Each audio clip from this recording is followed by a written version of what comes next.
Después de la muerte de Jesús, María parece desvanecerse de los textos bíblicos. Sin embargo, su historia no termina ahí. Mientras millones de cristianos pueden relatar fácilmente las circunstancias del nacimiento y la muerte de Jesús, solo unos pocos saben qué le sucedió a la mujer más importante del cristianismo después de la milagrosa resurrección. El velo de silencio que envuelve su destino posterior ha dado lugar a siglos de misterios, leyendas y testimonios históricos sorprendentemente bien documentados, que pintan un cuadro que difiere radicalmente de lo que se suele enseñar en las escuelas dominicales. Desde antiguos manuscritos encontrados en cuevas escondidas hasta registros eclesiásticos tempranos que permanecieron ocultos durante siglos, intentaremos levantar el velo sobre la historia no contada de la vida de María después del Calvario, incluyendo datos que sugieren que pudo haber viajado miles de millas desde Jerusalén y desempeñado un papel que asombraría a los creyentes modernos. La crucifixión, el dolor de una madre. La colina detrás de Jerusalén, donde recientemente se desarrollaron trágicos acontecimientos, ahora está vacía, y solo la memoria conserva su antigua forma. Una vez, 3 cruces se alzaban en su cima. En la cruz central estaba su hijo. María, abajo, observaba cómo la oscuridad se espesaba y la tierra temblaba. Lo había llevado en su vientre durante 9 meses. Lo había amamantado cuando era un bebé. Había guiado sus primeros pasos en su humilde hogar de Nazaret. Y ahora, era testigo de cómo se apagaba su aliento. El Evangelio de Juan registró este trágico momento con especial esmero. Entre la multitud reunida en el Gólgota, María permaneció inquebrantable. Otros relatos mencionan a mujeres observando desde lejos. Sin embargo, Juan sitúa a María al pie mismo de la cruz. Esta proximidad está llena de profundo significado. No se apartó con horror. No huyó cuando los soldados romanos clavaron los clavos en su carne. Permaneció a su lado durante cada hora de tormento, observando cómo aquel a quien ella había traído a este mundo se desvanecía en la nada. El Evangelio nos transmite las palabras de Jesús, pronunciadas a través de un sufrimiento inmenso. Miró a su madre. Junto a ella estaba el discípulo a quien Jesús amaba especialmente, y quien, según la opinión general, era el propio Juan. Jesús se dirigió primero a María, señalando a Juan con palabras que cambiarían toda su vida futura: «Mujer, ¿he ahí tu hijo?». Luego se dirigió al discípulo: «¿He ahí tu madre?». Y desde aquella hora, como nos relata Juan, el discípulo la llevó a su casa. Estas palabras tienen un significado que va mucho más allá de un simple acuerdo para cuidar a un ser querido. En la cultura del antiguo Cercano Oriente, los lazos y las obligaciones familiares eran de suma importancia. Un hijo era totalmente responsable de su madre, especialmente en la vejez. Jesús era el hijo mayor, y su ministerio terrenal ya había creado una cierta distancia entre él y su familia de sangre. Episodios anteriores descritos en el Evangelio muestran cómo sus hermanos se esforzaban por comprender su misión. Su madre lo seguía desde lejos, a veces sin estar completamente segura de la corrección del camino que él había elegido. Y ahora, en el momento de su muerte, Jesús confió oficialmente su cuidado a su amigo más cercano. Este acto habla de mucho más que meras consideraciones prácticas. Jesús creó una nueva estructura familiar al pie de la cruz. El parentesco de sangre cedió el paso al parentesco espiritual. El discípulo amado se convirtió en hijo de María no por nacimiento, sino por la voluntad de Jesús. María se convirtió en su madre por esa misma palabra divina. Este momento marca el nacimiento de la comunidad cristiana como un hogar unido por la fe, y no solo por lazos de sangre. La presencia de María en la crucifixión es también el cumplimiento de una antigua profecía, pronunciada cuando Jesús tenía solo 40 días. Simeón, el anciano profeta que bendijo al niño en el templo, advirtió abiertamente a María. Le dijo que una espada traspasaría su propia alma. Y ahora, 3 décadas después, esa espada había alcanzado su objetivo. Vio a su hijo sufrir una muerte agonizante, la más vergonzosa de todas las conocidas en su mundo. La crucifixión romana equivalía a la humillación pública, una agonía prolongada y la marca de una maldición. Ninguna madre podría soportar tal espectáculo sin una profunda conmoción. Sin embargo, el dolor de María tenía una dimensión completamente especial. Fue ella, la única de todos los testigos, quien guardó en su memoria las palabras del ángel. Solo ella reflexionó sobre las misteriosas circunstancias de su concepción. Atesoró cuidadosamente cada promesa increíble hecha a su hijo, guardándolas en su corazón durante largos años de espera y meditación. Y ahora, parecía que esas promesas habían muerto con él en la cruz romana. Los evangelios mencionan a otras mujeres presentes en aquel trágico día. María Magdalena aparece en cada versión de esta historia. María, la esposa de Cleofás, está junto a ella en la narración de Juan. Salomé, la madre de Santiago y Juan, observa los acontecimientos, según el relato de Marcos. Estas mujeres formaron un círculo de testigos que no abandonaron a Jesús, incluso cuando sus discípulos varones huyeron por miedo. Su fidelidad en las últimas horas de su vida las convertiría en las primeras testigos de su resurrección pocos días después. Sin embargo, a la madre de Jesús se le asigna un lugar especial en esta trágica escena. Las demás vinieron como seguidoras devotas. María vino como la que le dio la vida. Su conexión con Jesús comenzó incluso antes de su primer aliento. Sintió cómo se movía en su vientre. Contó sus pequeños dedos cuando era un recién nacido. Le enseñó sus primeras oraciones. Lo vio crecer en sabiduría y fuerza. Toda madre conoce a su hijo como nadie más puede conocerlo. Toda madre guarda recuerdos que son inaccesibles para cualquier otro. Cuando Jesús exhaló su último aliento, el mundo de María se derrumbó. El hijo que había traído tantos cambios a su tranquila vida ahora colgaba sin vida ante ella. Las palabras del ángel sobre tronos y reinos parecían ahora una burla lejana. La adoración de los pastores y los regalos de los magos habían quedado en un pasado lejano. Ella estaba al pie de la cruz cuando el cielo se oscureció y miraba un futuro que nunca pudo haber imaginado. Cuando pronunció por primera vez su tímido sí al ángel en Nazaret, según el relato de Juan, sangre y agua brotaron del costado traspasado de Jesús. Los soldados rompieron las piernas de los crucificados junto a él, pero a Jesús lo dejaron en paz, cumpliendo así antiguas profecías. José de Arimatea, un seguidor secreto que ocupaba un lugar prominente en el consejo gobernante, pidió el cuerpo de Jesús. Nicodemo, que había acudido por primera vez a Jesús al amparo de la noche, trajo especias para el entierro. Juntos envolvieron el cuerpo de Jesús en lienzos y lo depositaron en una tumba nueva, excavada en la roca. María, con el corazón apesadumbrado, presenció el entierro de su hijo en una tumba excavada directamente en la roca. Vio cómo el cuerpo de Jesús era depositado allí y cómo una enorme piedra cerraba la entrada de la cueva. Al llegar el sábado, todo trabajo cesó, y María, llena de dolor, regresó a Jerusalén, donde se había alojado. Su corazón estaba destrozado. Aquel que calmaba las tormentas y devolvía la vida a los muertos, ahora yacía sin aliento en una tumba ajena. Aquel que hablaba del reino de su padre con tanta autoridad y convicción, había sido silenciado para siempre por la cruel máquina romana. Por delante quedaban 3 largos días de espera antes de que el mundo volviera a cambiar.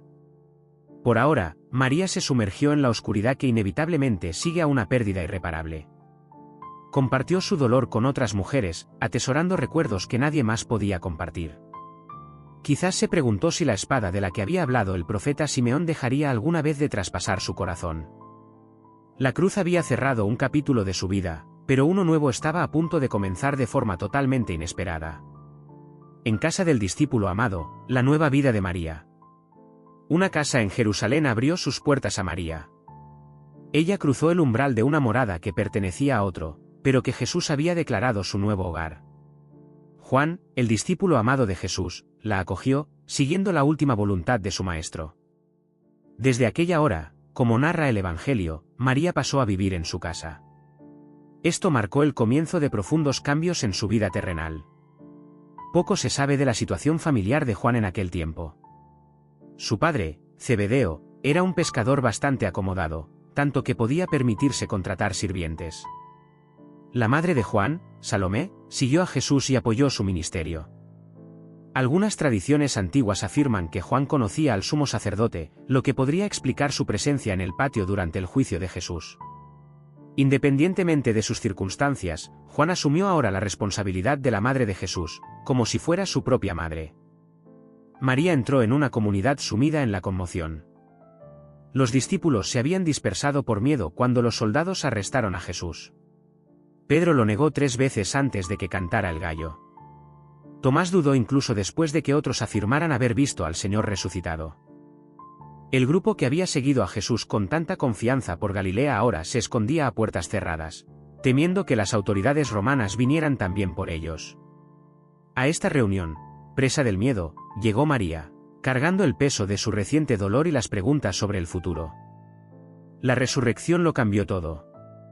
Jesús se apareció primero a las mujeres, luego a los discípulos reunidos en el aposento alto. Les mostró sus heridas en las manos y el costado. Sopló sobre ellos y les habló del Espíritu Santo. Se apareció de nuevo cuando Tomás estaba presente, y ofreció al que dudaba tocar sus cicatrices. Durante 40 días se apareció a los discípulos en diferentes momentos y lugares, enseñándoles sobre el reino de los cielos y preparándolos para la misión venidera.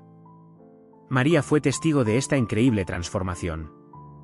El grupo que se había disuelto en el terror se transformó gradualmente en algo nuevo. El miedo dio paso a una esperanza cautelosa y luego a una certeza creciente. Aquel a quien habían visto morir, ahora caminaba entre ellos, hablaba, comía y enseñaba como antes. Sin embargo, algo había cambiado también en él mismo.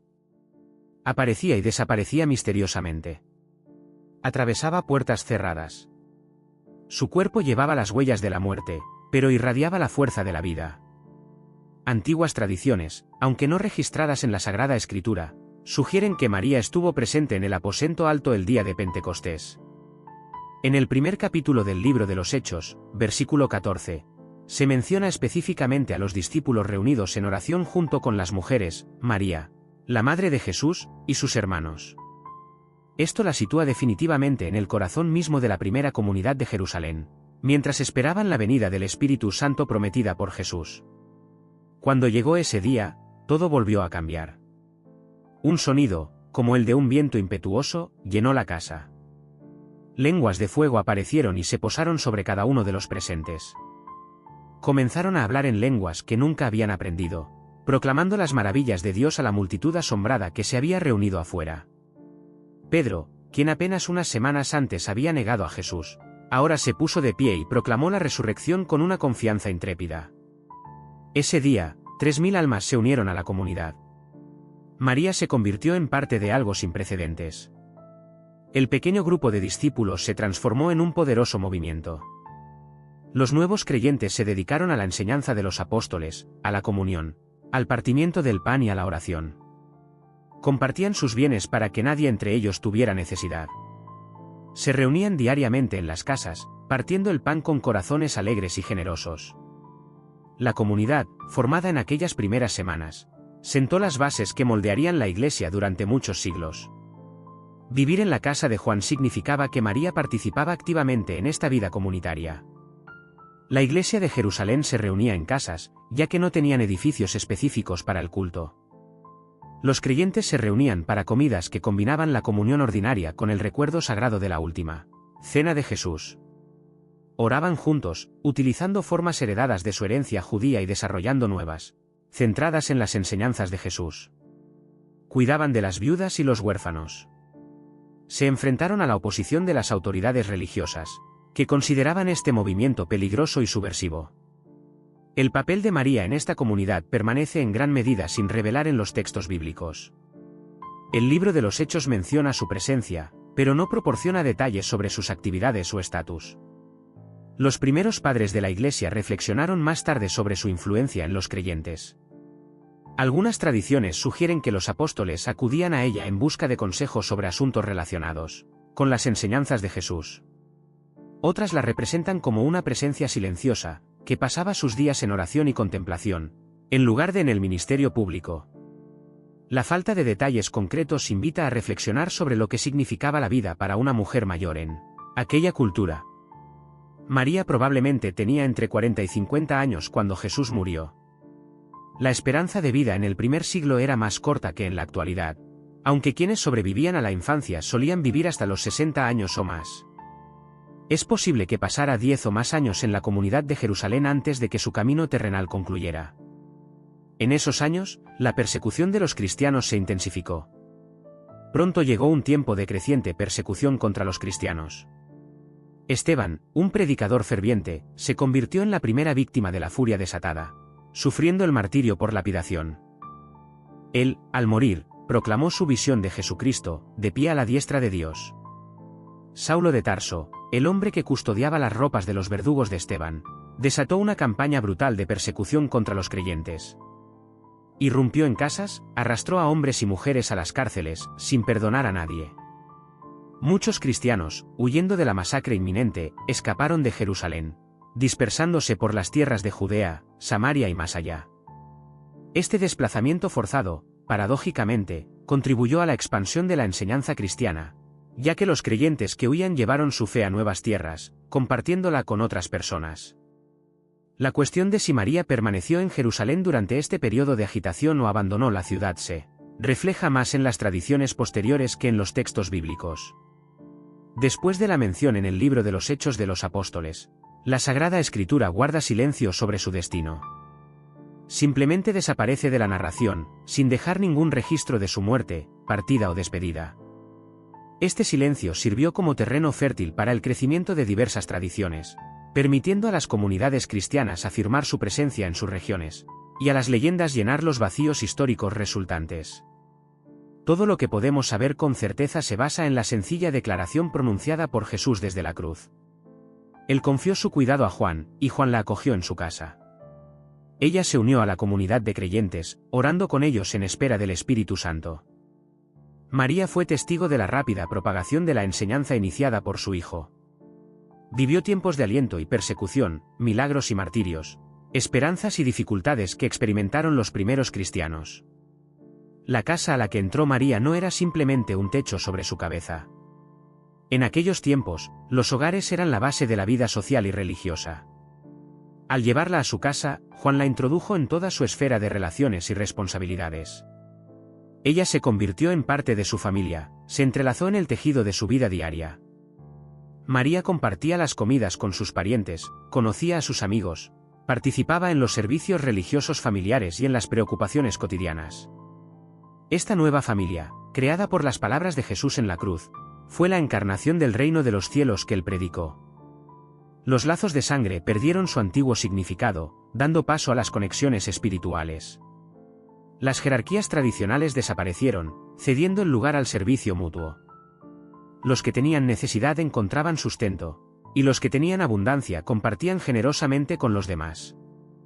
María, que durante muchos años había guardado y meditado muchas cosas en su corazón, ahora contemplaba este maravilloso mundo nuevo, donde los seguidores de su Hijo se llamaban hermanos y hermanas, donde los últimos se convertían en primeros, y donde la cruz conducía milagrosamente a la resurrección. Más allá del silencio bíblico, las voces de los primeros cristianos. Más allá del silencio bíblico, comienzan a resonar las voces de los primeros cristianos. Las primeras comunidades cristianas conservaron relatos de los últimos días de María en la tierra. Estas historias, que surgieron en los siglos II y III, narran un acontecimiento que llamaron la dormición, o el dormir de la Madre de Dios. El término mismo implica paz y tranquilidad, no lucha ni sufrimiento, una transición silenciosa de un mundo a otro. Los testimonios escritos más antiguos sobre la dormición datan de los siglos IV y V. Aunque afirman contener recuerdos de los tiempos apostólicos, estas narraciones, que surgieron en diferentes regiones, tienen características comunes. Relatan que María pasó sus últimos años en oración y contemplación incesantes. Recordaba las palabras de su Hijo, meditaba sobre los misterios de los que había sido testigo, preparándose para encontrarse con él en el paraíso. Según estos relatos, un ángel se apareció a María mientras oraba junto a la tumba de Jesús en Getsemaní. El mensajero celestial trajo una rama de palma del paraíso y anunció que en 3 días abandonaría la vida terrenal. María recibió esta noticia con alegría, no con miedo. Había visto a su Hijo resucitar de entre los muertos y sabía que la resurrección lo había cambiado todo. Fueron testigos de algo sagrado, algo que trascendía la muerte humana ordinaria. Prepararon su cuerpo con incienso y lo envolvieron en un lienzo de lino puro. Luego la llevaron a una tumba en el jardín de Getsemaní, el mismo lugar donde Jesús había orado antes de su arresto. Cantaron himnos y salmos, orando toda la noche, velando en su lugar de descanso. Tomás, según la tradición, no llegó a despedirse de María. Llegó 3 días después, entristecido por haberse perdido un momento tan sagrado. Los otros apóstoles intentaron consolarlo, pero Tomás pidió permiso para ver el cuerpo de María por última vez. Accedieron a abrir la tumba, quizás comprendiendo su necesidad de cierre, o quizás impulsados por su propio deseo de honrarla una vez más. Cuando rodaron la piedra, encontraron la tumba vacía, con solo los lienzos funerarios. El cuerpo de María había desaparecido. Los apóstoles se quedaron en silencio atónito, y luego comenzaron a comprender. Jesús había resucitado de su tumba, y ahora su madre había sido sacada de la suya. Los fieles testigos, reunidos para su fallecimiento, se dieron cuenta de que habían presenciado el comienzo de algo aún más profundo de lo que podían haber imaginado. Estos relatos de la dormición se difundieron ampliamente en las primeras comunidades cristianas. Las iglesias orientales las honraron especialmente, creando ricas celebraciones litúrgicas en honor de la dormición de la Santísima Theotokos. Sermones e himnos desarrollaron la narrativa principal, y los artistas representaron escenas donde María estaba rodeada por los apóstoles, y Jesús descendía del cielo. La historia de la dormición se entretejió en el tejido de la vida litúrgica cristiana. Juan Damasceno, que vivió en el siglo VIII, conservó varios sermones tempranos sobre la dormición, atribuidos a los padres de la Iglesia. Presentó estos textos como conteniendo auténticos recuerdos apostólicos, transmitidos de generación en generación. Independientemente de cuán históricamente exactos fueran estos relatos en cada detalle, testifican cómo los primeros cristianos entendían el significado de María. No podían imaginar que su cuerpo sufriera la corrupción ordinaria, y creían que su muerte debía ser especial, marcada por el favor divino y los acontecimientos sobrenaturales. Las tradiciones de la dormición también enfatizan el incansable cuidado de la Virgen María por los asuntos terrenales. Algunos textos contienen su promesa de interceder por los fieles incluso después de su fallecimiento. Aseguró a los apóstoles que nunca olvidaría a sus devotos. Su profundo amor por la humanidad, que la llevó a aceptar ser la madre del Salvador, no cesaría después de la muerte. Esta idea de María como patrona y protectora resonaría cada vez con más fuerza en los siglos posteriores. La partida pacífica de María de esta vida encierra un profundo significado teológico en estos relatos. A diferencia de los mártires, que sufrieron muertes violentas por su fe, y a diferencia de su hijo, que fue crucificado, María experimentó una transición tranquila y serena. Los textos lo explican por su impecabilidad, su total obediencia a la voluntad de Dios, su papel único en la historia de la salvación humana. La muerte se le presentó no como un castigo o un enemigo, sino como un paso, una puerta abierta, el último paso en su viaje para reunirse con su hijo. Estos antiguos relatos, surgidos en los primeros siglos después de la era apostólica, buscaron rendir a María los honores merecidos, describiendo sus últimos días con la debida reverencia. Llenaron los vacíos dejados en la Sagrada Escritura con historias que reflejaban el amor y la devoción de los creyentes, ya sea que se basaran en tradiciones orales conservadas o en una imaginación piadosa. Ejercieron una enorme influencia en cómo innumerables cristianos percibirían la partida de María de este mundo. La tumba vacía, la tradición de la Asunción. El descubrimiento de la tumba vacía generó una nueva pregunta. El cuerpo de María había desaparecido de la cueva sepulcral en Getsemaní. Los apóstoles, reunidos allí 3 días después de su fallecimiento, encontraron solo los lienzos funerarios en los que había sido envuelta. Este descubrimiento llevó al surgimiento de una creencia que se volvió clave en la comprensión cristiana de la Virgen María, fue llevada al cielo en cuerpo y alma. La tradición de la Asunción se desarrolló gradualmente a lo largo de los primeros siglos del cristianismo. A diferencia de la resurrección de Jesucristo, que la Sagrada Escritura describe clara y repetidamente, la Asunción de María existió primero en la tradición oral y en textos apócrifos, y solo más tarde recibió justificación teológica de los padres de la Iglesia y en los concilios eclesiásticos. Sin embargo, esta creencia se extendió ampliamente bastante temprano, lo que habla de sus profundas raíces en la memoria apostólica. La base para la creencia en la Asunción se asienta en una sencilla cadena lógica. María fue preservada del pecado original, de acuerdo con una convicción teológica en desarrollo. Llevó a Dios mismo en su vientre. Permaneció virgen perpetua, totalmente dedicada al servicio de Dios. Tal persona no podía experimentar la muerte y la corrupción ordinarias. Así como Enoc y Elías fueron llevados al cielo en los libros sagrados judíos, María fue honrada con una transformación especial, pasando de la vida terrenal a la gloria celestial. Varios textos antiguos desarrollan este tema. Los Transitus Mariae, Tránsito de María, narraciones que circulaban en diversas variantes para el siglo V después de Cristo, relatan cómo ángeles elevan el cuerpo de María al paraíso. En algunas versiones, se la sitúa en un paraíso terrenal, donde Adán y Eva vivieron alguna vez. En otras versiones, es transportada directamente a las esferas celestiales. Todas las versiones coinciden en un punto: su cuerpo no permaneció en la tumba, no sufrió descomposición ni se convirtió en polvo, como ocurre con la carne humana común. Los apóstoles, testigos de estos acontecimientos, confirmaron haberlo visto todo con sus propios ojos. Difundieron la noticia de que la tumba de María estaba vacía. Los creyentes comenzaron a visitar este lugar en Getsemaní, venerando la tierra donde su cuerpo descansó brevemente antes de ascender a la morada celestial. La tumba se convirtió en un lugar de peregrinación, un lugar donde el cielo se encontró con la tierra de una manera especial. La comprensión teológica de la Asunción se profundizó a lo largo de los siglos. Los padres de la Iglesia reflexionaron sobre la conexión entre el papel único de María y su destino final. Gregorio de Tours, escribiendo en el siglo VI después de Cristo, registró las tradiciones de la muerte y asunción de María como creencias establecidas. Señaló que, aunque existía cierta incertidumbre con respecto a los detalles exactos, la creencia fundamental permanecía inquebrantable: María fue llevada al cielo en cuerpo y alma. La justificación de esta creencia a menudo se vinculaba con la resurrección de su Hijo. Jesucristo obtuvo la victoria sobre la muerte. Su victoria también alcanzó a su madre, aquella a través de quien él vino a este mundo. Ella participó de manera especial en su triunfo. Su asunción se convirtió en un presagio del destino que espera a todos los cristianos fieles. La promesa de la resurrección del cuerpo, contenida en la doctrina cristiana, encontró en ella su cumplimiento temprano. El cristianismo oriental abrazó con entusiasmo la doctrina de la Asunción.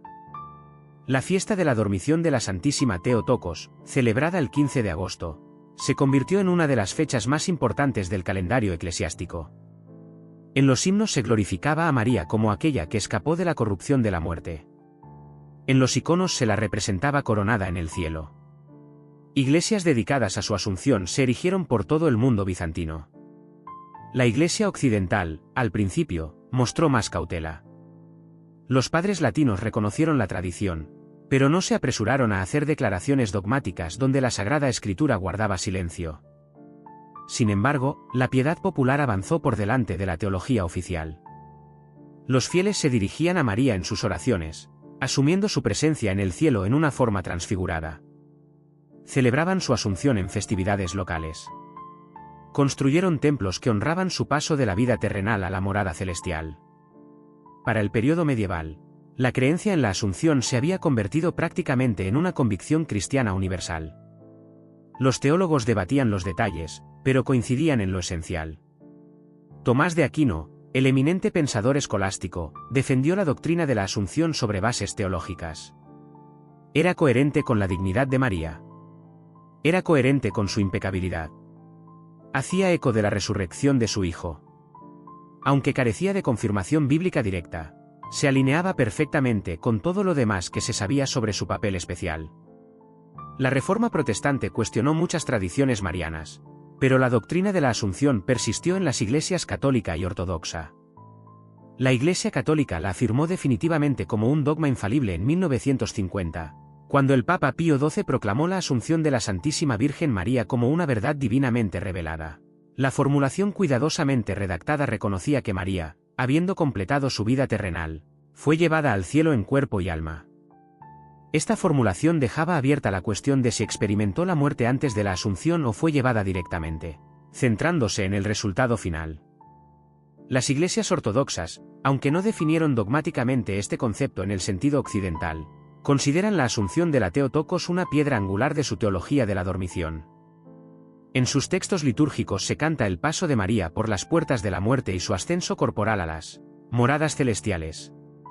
Sin embargo, no ven contradicción entre el fallecimiento, llamado dormición, y la posterior Asunción.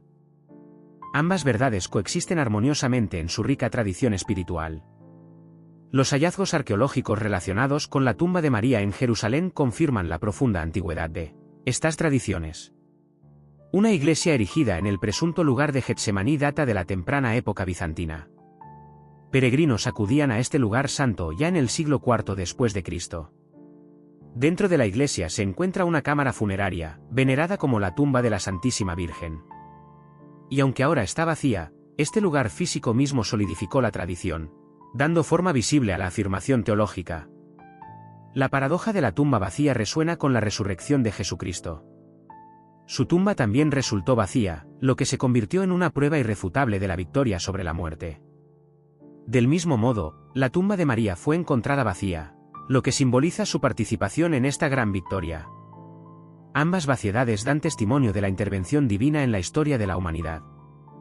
Llevan consigo la promesa de que la muerte no es el triunfo final sobre aquellos que son fieles al Señor. Los críticos cuestionan la veracidad histórica de la Asunción. En los textos canónicos de la Sagrada Escritura no existen testimonios oculares de este acontecimiento. Las primeras menciones escritas aparecieron solo siglos después del presunto fallecimiento de María.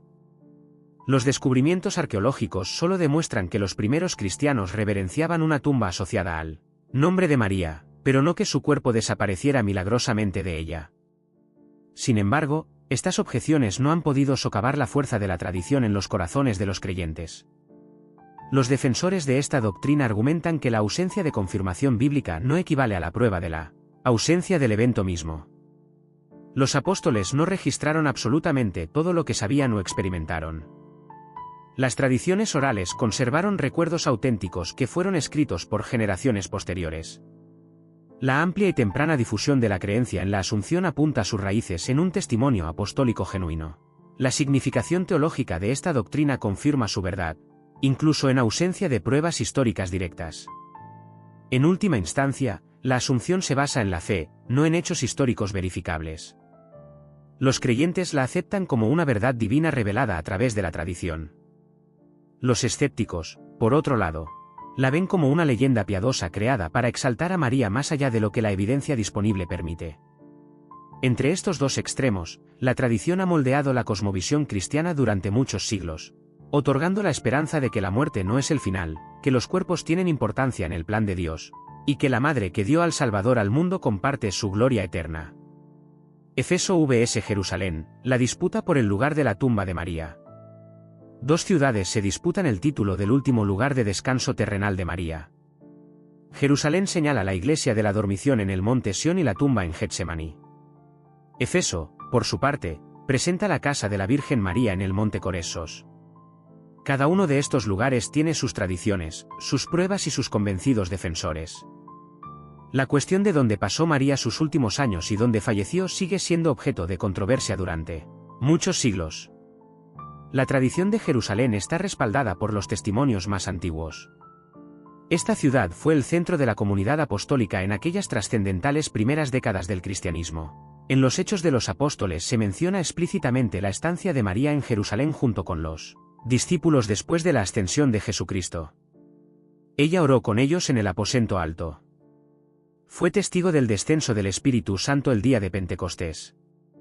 Es lógico suponer que permaneció allí bajo el cuidado de Juan el Teólogo, viviendo entre los creyentes hasta su muerte. El lugar de la tumba en Getsemaní tiene una historia antigua. Los peregrinos visitaron este lugar a partir del siglo IV después de Cristo, cuando el cristianismo salió de la era de las persecuciones y pudo erigir templos en lugares sagrados. La emperatriz bizantina Eudocia ordenó la construcción de una iglesia aquí en el siglo V. La estructura sufrió destrucciones y reconstrucciones a lo largo de los siglos, pero la cámara sepulcral misma se ha conservado, venerada constantemente como el lugar de descanso de María. El hecho de que la tradición haya conservado la memoria de este lugar específico habla de su auténtica conexión con el último refugio de María. La iglesia de la dormición en el monte Sión marca otro lugar en Jerusalén asociado con la muerte de María. Edificada a principios del siglo XX sobre antiguos cimientos, se encuentra cerca del lugar tradicional del cenáculo, donde tuvo lugar la última cena y donde los apóstoles recibieron el Espíritu Santo. Antiguas tradiciones vinculan este lugar con la casa de María. La combinación de los recuerdos de Pentecostés, las asociaciones con el cenáculo y la presencia de María crea un argumento convincente a favor de que este fue su hogar en Jerusalén. Sin embargo, Éfeso también presenta sus argumentos. Una antigua tradición, registrada por los padres de la Iglesia, afirma que Juan el Teólogo llevó a María a Éfeso varios años después de la resurrección de Cristo. Esta ciudad fue un importante centro del cristianismo primitivo. El propio Juan, según se supone, vivió allí sus últimos años, escribiendo su evangelio y sus epístolas en este mismo lugar. Si María estaba bajo su cuidado, como Jesús lo había mandado, entonces, naturalmente, lo acompañó en su traslado. El Concilio de Efeso, celebrado en el año 431 de nuestra era, proclamó a María como Theotokos, Madre de Dios. La elección de Efeso para la celebración de este significativo concilio indica las fuertes conexiones marianas de esta ciudad. Se habrían reunido allí los líderes de la Iglesia para definir el papel de María si ella no hubiera tenido una conexión histórica con este lugar. La elección de Efeso sugiere que las tradiciones locales sobre la presencia de María tenían peso a los ojos de las primeras autoridades cristianas. La casa de la Virgen María, situada en el monte Coressos, a unos 6,5 kilómetros de Efeso, obtuvo gran notoriedad en el siglo XIX. La monja alemana Ana Catalina Emmerich describió visiones detalladas de la casa de María, sin haber estado nunca en la región. Sus visiones llevaron a los investigadores a un lugar montañoso donde descubrieron antiguas cimentaciones de piedra que correspondían a sus descripciones. La edad, la distribución y la ubicación de la estructura coincidían sorprendentemente con sus relatos místicos. Las investigaciones arqueológicas sugieren de manera convincente que la casa probablemente fue construida en el primer siglo de nuestra era, lo que coincide plenamente con el periodo en que se presume que vivió María. Las características arquitectónicas del edificio indican que en épocas posteriores fue reconvertida en una pequeña iglesia, lo que podría evidenciar que los primeros cristianos sentían una reverencia especial por este lugar. Cerca de la casa, aún hoy brota un manantial que, como afirmó Emmerich, nunca se seca. Las tradiciones locales, transmitidas oralmente entre los musulmanes turcos, han venerado este lugar durante mucho tiempo como la morada de la madre del profeta Jesús, llamándolo Miamanai. El descubrimiento de la casa generó un amplio interés público y llevó a peregrinaciones masivas. Papas católicos romanos visitaron el lugar y le dieron su bendición. Anualmente, millones de peregrinos viajan allí. El gobierno turco apoya este sitio como un santuario religioso. Sin embargo, aún quedan preguntas sobre si los datos arqueológicos realmente confirman la ocupación de la casa en el primer siglo. Cuán precisamente se determinó la antigüedad de la construcción y si las visiones de Catalina Emmerich pueden considerarse una prueba fiable de las afirmaciones históricas. Las alusiones bíblicas, en cierta medida, confirman ambas suposiciones. El Evangelio de Juan, compuesto a finales del siglo I, demuestra un profundo conocimiento de la topografía y las costumbres de Jerusalén. Esto indica que Juan mantuvo una estrecha conexión con esa ciudad. Sin embargo, el mismo Evangelio y las epístolas de Juan, posiblemente, fueron escritos en Efeso, donde, según la tradición, Juan pasó sus últimos años. ¿Mantuvo una conexión con ambos lugares? ¿Quizás se movía entre ellos? ¿Y lo acompañó María en estos viajes? Los primeros padres de la Iglesia dejaron testimonios contradictorios.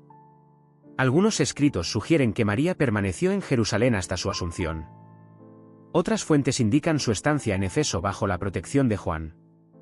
Esta ambigüedad podría ser un reflejo de eventos reales. Es muy posible que María viviera en ambos lugares en diferentes momentos. O bien residió permanentemente en un lugar, pero visitó el otro periódicamente. Quizás varias comunidades cristianas conservaron recuerdos de su estancia entre ellas, y todas contienen una parte de verdad. La tradición de la tumba vacía se entrelaza estrechamente con estas divergencias geográficas. Si los apóstoles encontraron la tumba de María vacía en Jerusalén, esto podría indicar que ella falleció allí. Sin embargo, en algunas versiones de los relatos de la Asunción, su última ubicación permanece incierta. Teóricamente, la tumba podría haber estado en cualquier lugar. Los primeros cristianos, tanto en Jerusalén como en Efeso, podrían haber venerado lugares asociados con la vida de María, y uno no necesariamente excluía al otro. En estos debates, probablemente intervinieron factores políticos y eclesiásticos. Ambas ciudades buscaban reclamar la presencia de María en su territorio. El estatus de Jerusalén como cuna del cristianismo le otorgaba una ventaja natural. El auge de Efeso como un importante centro de teología y práctica cristiana generó reclamos competitivos. Las comunidades cristianas fortalecieron su autoridad asociándose con importantes figuras bíblicas. María, como madre de Jesús, representaba la conexión más valiosa. Los eruditos modernos abordan esta cuestión con gran cautela. Las pruebas sólidas siguen siendo insuficientes. El silencio bíblico sobre la vida y muerte posteriores de María deja espacio para la existencia de diversas tradiciones. Los hallazgos arqueológicos en ambos lugares atestiguan una antigua veneración cristiana, pero no pueden confirmar definitivamente la presencia de María. El descubrimiento de la casa en Éfeso gracias a visiones místicas plantea cuestiones metodológicas sobre la mezcla de la investigación histórica con las revelaciones sobrenaturales. Los creyentes no necesitan hacer una elección inequívoca entre las dos tradiciones. María pudo haber vivido en Jerusalén en los primeros años después de la muerte de Jesús, y luego haberse trasladado a Éfeso. Es posible que fuera enterrada en Jerusalén, pero que la tumba fuera posteriormente conmemorada también en Éfeso. Es muy posible que varios lugares conservaran recuerdos auténticos de su estancia en diferentes momentos. La fe en la Asunción, que afirma que su cuerpo fue llevado al cielo, en última instancia hace que el lugar exacto de su entierro sea menos importante en comparación con el hecho milagroso de su transfiguración. Esta discusión muestra cómo las comunidades religiosas crean recuerdos sagrados. Los lugares físicos solidifican las verdades espirituales. Los peregrinos buscan visitar donde pisaron los santos, tocar las piedras que ellos pudieron haber tocado y orar donde ellos elevaron sus oraciones. Tanto Jerusalén como Éfeso ofrecen a los creyentes una conexión tangible con María. Ambos lugares contribuyen a fortalecer la fe e inspirar la piedad. Quizás la verdad histórica exacta tenga menos importancia que la realidad espiritual que estos lugares encarnan. La presencia inmutable de María en la conciencia y la piedad cristianas. Protectora de Constantinopla, María en el Imperio Oriental. La ciudad, situada en la frontera de dos continentes, se dirigió a María como su protectora de confianza. Constantinopla, fundada por el emperador Constantino como la Nueva Roma, se convirtió en el corazón del Imperio bizantino. A lo largo de siglos de asedios y amenazas militares, sus habitantes creyeron que la propia María custodiaba sus muros. Se convirtió en algo más que la Madre de Dios. Se transformó en la patrona del imperio, la defensora de los fieles y la guardiana que velaba entre la civilización y el caos. Esta conexión nació de la piedad imperial. Los emperadores bizantinos se consideraban vicarios de Dios en la tierra. Erigieron iglesias en honor de María, adornaron sus palacios con sus iconos e invocaron su nombre en documentos oficiales. En el palacio de Blachernae había una capilla dedicada a ella, donde se guardaba la túnica funeraria que los fieles creían que pertenecía a María.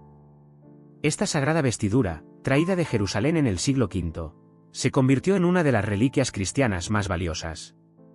La túnica poseía un poder inmenso en la conciencia bizantina.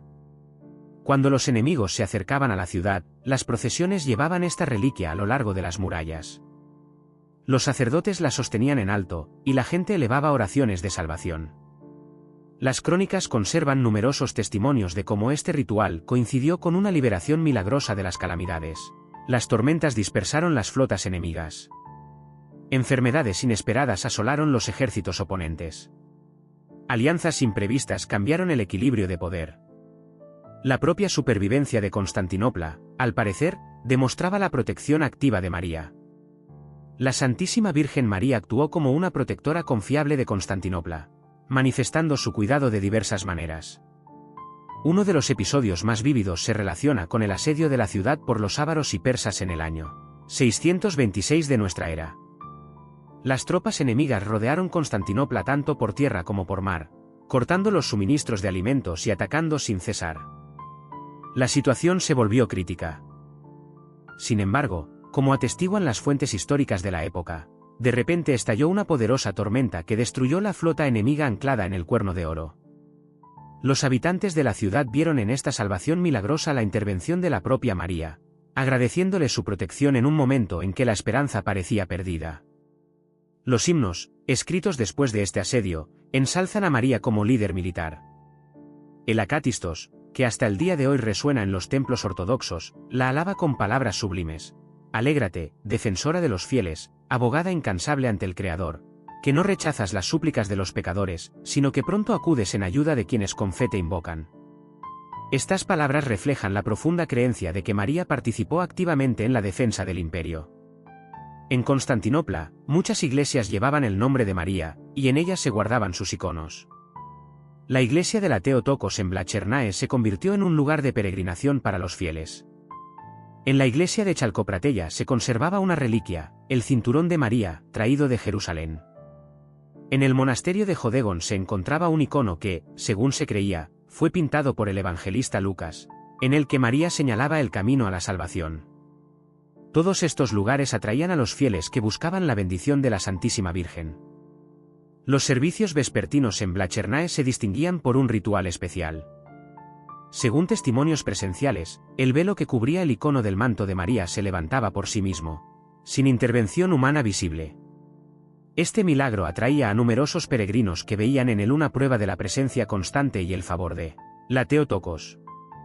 Independientemente de si se trataba de un fenómeno natural que recibió una interpretación religiosa, o de un milagro genuino, este evento regular fortalecía la fe de la gente en la conexión especial de María con su ciudad. La teología bizantina desarrolló una profunda comprensión del papel de María en la salvación de la humanidad. Los padres de la Iglesia en Constantinopla formularon dogmas sobre su virginidad perpetua, sobre su título de Theotokos, afirmado en el Concilio de Efeso, y sobre su lugar especial en la historia de la salvación. Crearon sermones en los que revelaban sus virtudes, compusieron himnos que glorificaban sus misterios y establecieron días festivos en memoria de los acontecimientos de su vida. María se convirtió en una parte integral de la vida espiritual y cultural de Bizancio. Los iconos de María se extendieron por todo el imperio. A diferencia del arte cristiano occidental, que desarrolló estilos más realistas, la iconografía bizantina se adhirió a cánones estrictos. En los iconos, María era representada en poses majestuosas, con un rostro sereno y gestos simbólicos. Estos iconos servían como ventanas al mundo divino, canales a través de los cuales la gracia celestial se derramaba en la vida terrenal. La veneración de un icono de María significaba un encuentro con su presencia real, no simplemente un recuerdo de ella. En los siglos VIII y IX, el movimiento iconoclasta sometió la veneración de iconos a una seria prueba. Los emperadores prohibieron las imágenes religiosas, argumentando que la adoración de iconos violaba los mandamientos bíblicos contra la idolatría. Los soldados destruyeron innumerables iconos, blanquearon las paredes de las iglesias y persiguieron a quienes defendían el uso de imágenes. Sin embargo, los iconos de María se conservaron en secreto, escondidos por los fieles que arriesgaron sus vidas para protegerlos. Cuando la iconoclasia terminó, las imágenes de María regresaron triunfalmente a sus lugares de honor. La victoria sobre la iconoclasia se convirtió en otra prueba de la protección de la Santísima Virgen. Sus defensores resistieron en el sufrimiento y obtuvieron la victoria. Las iglesias recibieron con júbilo sus iconos de vuelta. El triunfo de la ortodoxia, que se celebra anualmente el primer domingo de Cuaresma, incluía procesiones con iconos de María por las calles de la ciudad. Este evento glorificó no solo una victoria teológica, sino también el papel de María en la preservación de la verdadera fe. A lo largo de los siglos, la conexión de Constantinopla con María se hizo cada vez más fuerte. La ciudad sufrió asedios árabes en los siglos VII y VIII. Se enfrentó a la amenaza de los cruzados en periodos posteriores, y finalmente, las tropas otomanas fueron conquistando gradualmente los territorios bizantinos. Durante cada crisis, se elevaban oraciones a María pidiendo salvación. A veces llegaba la ayuda, a veces no, pero la creencia de que María cuidaba el destino de Constantinopla permanecía inmutable. La familia imperial mostró una piedad especial hacia la Santísima Virgen. Las emperatrices financiaron la construcción de iglesias en honor de María, encargaron iconos con su imagen y lucieron joyas con su efigie. Vieron un paralelismo entre el reinado de María en los cielos y su propio gobierno en la tierra. Así como María intercedía ante su Hijo por los fieles, las emperatrices se dirigían a los emperadores con súplicas de clemencia para sus súbditos. La conexión entre el reinado celestial y el terrenal definía la teología política bizantina. La gente común percibía la presencia de María en sus vidas de diversas maneras. Encendían velas ante sus iconos, oraban por la curación de enfermedades, por partos felices, por la protección de los niños y por ayuda en las necesidades cotidianas. María era accesible para todos, mientras que Cristo a veces parecía demasiado distante. Ella era humana, conocía la lucha y comprendía el sufrimiento humano. Su compasión maternal consolaba a quienes enfrentaban dificultades. Los relatos de las intervenciones milagrosas de María se multiplicaron.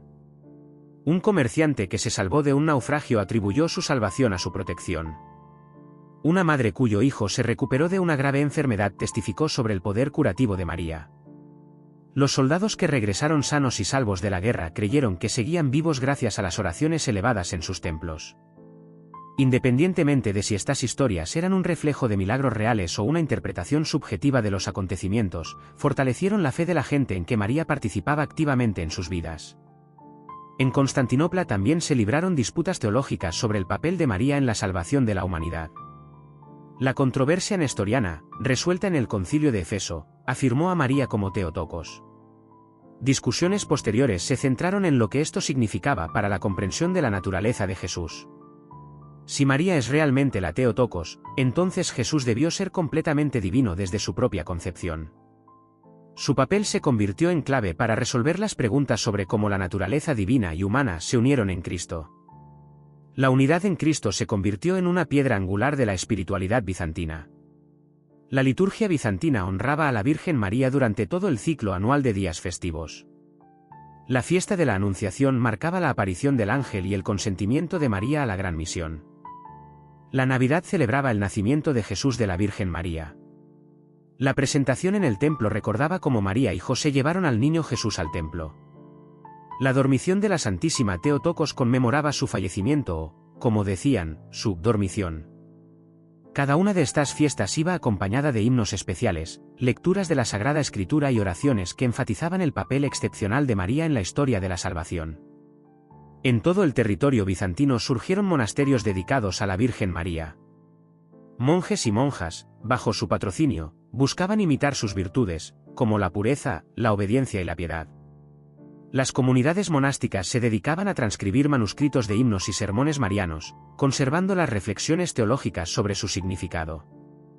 Realizaban incesantemente vigilias de oración en sus días festivos, elevando constantes súplicas a Dios a través de ella.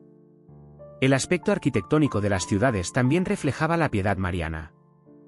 La Catedral de Santa Sofía, el más majestuoso de los templos bizantinos, estaba adornada con mosaicos que representaban a María, sentada en un trono como reina celestial. En el ábside del templo se encontraba su imagen con el niño Cristo en sus brazos, ubicada sobre el altar donde se celebraba el sacramento de la Eucaristía. Los feligreses, al dirigir sus miradas a esta imagen, veían en María aquella que les presentaba a Jesús, la fuente de salvación. Así, a través de las imágenes visuales, se transmitía una profunda comprensión teológica del papel mediador de María. Cuando Constantinopla cayó bajo el embate de las tropas otomanas en 1453, muchos percibieron este evento como un abandono de María a la protección de la ciudad. El imperio se inclinaba hacia su declive debido a años de luchas internas y presiones externas. El último asedio llevó a la destrucción de las murallas defensivas que habían permanecido en pie durante un milenio. Pero incluso en esta derrota, los descendientes bizantinos llevaron consigo su devoción a la Virgen María al exilio. Iconos rescatados de templos destruidos fueron trasladados a nuevas tierras. Los refugiados fundaron comunidades en las que se conservaron las tradiciones litúrgicas bizantinas, centradas en la veneración de la Santísima Theotokos. La caída de Constantinopla no significó el fin de la conexión de María con esta ciudad. Los cristianos ortodoxos, que vivían bajo el dominio de los nuevos gobernantes, continuaron rindiéndole honores. Los templos, aunque fueron remodelados o limitados en su uso, conservaron la memoria de su presencia protectora. Las tradiciones populares mantuvieron relatos de las milagrosas intervenciones de María en tiempos de Bizancio. El legado de Constantinopla como ciudad especial, bajo la protección de la Virgen María, perduró en la conciencia ortodoxa incluso después de que el Imperio bizantino dejara de existir. La Madonna Negra, iconos antiguos y veneration mundial. Algunos iconos de la Santísima Virgen María se distinguen por el inusual tono oscuro de su rostro y manos. Estos iconos, conocidos como medanes negras, se pueden encontrar en toda Europa y más allá. Su misterioso color ha suscitado reverencia y controversia durante siglos. Los tonos varían desde el marrón oscuro hasta un negro casi ébano. Existen muchas explicaciones para esta característica, pero el poder que estas imágenes ejercen sobre los creyentes sigue siendo innegable. La explicación más antigua afirma que estos iconos fueron pintados por el propio evangelista Lucas. Según la tradición, Lucas creó el primer icono de María aún en vida de ella, capturando su imagen del natural.